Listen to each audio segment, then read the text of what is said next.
हैं भगवत प्रेमी जन, आप उनकी सहायता कर लो, परिचर्या कर लो, भोजनाच्छादन दी, उनके जल की व्यवस्था, भोजन की व्यवस्था, वस्त्र की व्यवस्था, वास की व्यवस्था। वस्तु कोटि गुणम श्रुतम सुकृतम वासोन्नवासादि भी।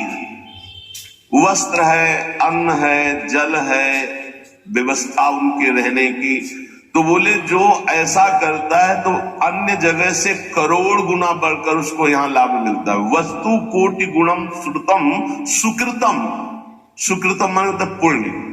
जैसे आप गांव में अपने 50 को भोजन पवावे और फिर संगम प्रयागराज तीर्थ में जाके भोजन, बहुत बड़ा अंतर हो गया।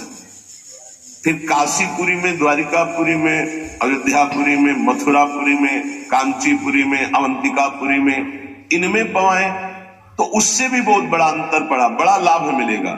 लेकिन श्रीधाम वृंदावन में यदि वास करने वाले जन हैं, उनको भोजन है, वस्त्र है, उनके वास की व्यवस्था है, तो वस्तु कोटि गुणम श्रुतम सुकृतम वासोन्नवासादिविद परिचर हो भोजनाच्छादनाद्यैः, उनकी परिचर्या, उनकी सेवा, भोजन है, जल है, वस्त्र है, आदि आदि जो उनकी वास में सुविधा देता है, बोले करोड़ गुना उसको लाभ प्राप्त। वस्तु कोटि गुणम, 1 रुपये का करोड़ रुपये। ये किसको? जो अपनी वस्तु दान करता है। दूसरी बात, जो ये मान के कि प्रिया प्रीतम प्रभु की दी हुई वस्तु प्रभु के जनों में लग रही तो उसे भगवत प्रेम प्राप्त होता है, उसकी नाम में रुचि हो जाएगी, उसकी प्रिया प्रीतम के ध्यान में रुचि हो जाएगी, उसकी भगवत चर्चा सुनने में रुचि हो जाएगी। वस्तु वही दी, फल 2 हो गए।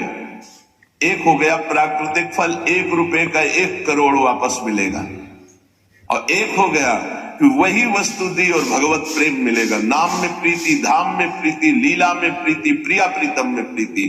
पर एक अपना मान करके अर्पित करता है कि मेरी संपत्ति मैं दान कर रहा हूं, तो उसे करोड़ गुना बढ़कर मिलेगा। और एक तो दियम वस्तु गोविंदम तो भ्रमे समर्पे, हे प्रभु आपकी दी वस्तु आपको समर्पित कर रहा हूं, इससे उसे भगवत आराधना में रुचि प्रकट हो जाएगी, जो अत्यंत दुर्लभ बात है।